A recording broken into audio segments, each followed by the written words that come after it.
Hello, it gives me great pleasure to explain this solved problem. This is a fairly common question in many entrance exams. Four different objects placed on an inclined plane that has friction on it. They roll down in pure rolling without sliding, and we have to find out the exact sequence in which they will reach the bottom. The four objects are solid cylinder, a ring or hoop, hollow sphere, or a thin shell, solid sphere. It's important that their central axis of rotation starts from the same start line.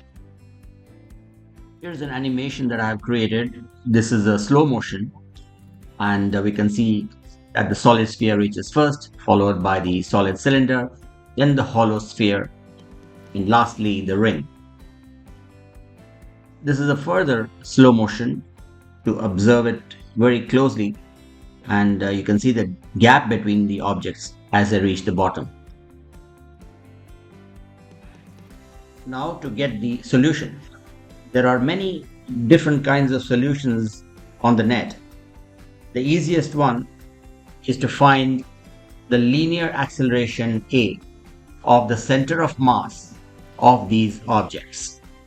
A is given by g sine theta by 1 plus I by mr squared, where theta is the angle of the incline, I is the moment of inertia, m is the mass of the object, and r is the radius from the axis of rotation to the outermost surface.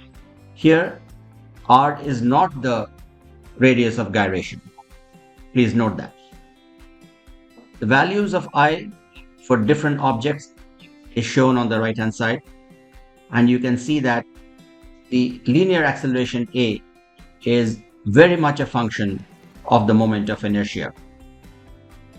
Substitute the values of I in the denominator.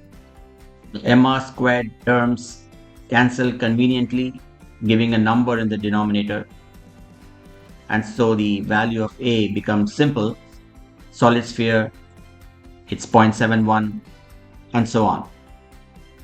From here we can see that the maximum acceleration is for the solid sphere, followed by the solid cylinder at 0.67 g sine theta. Then comes hollow sphere at 0.6 g sine theta, and lastly the ring at 0.5 g sine theta. This is for a given angle of the incline theta. Here is a quick snapshot of the finish line where you can see the sequence. The answer is option 4 out of the choices given. I hope that was really simple for you. Thanks for watching this video. Do subscribe to the channel, share with your friends, and log in to my website physicsmodels.com. Have a great day.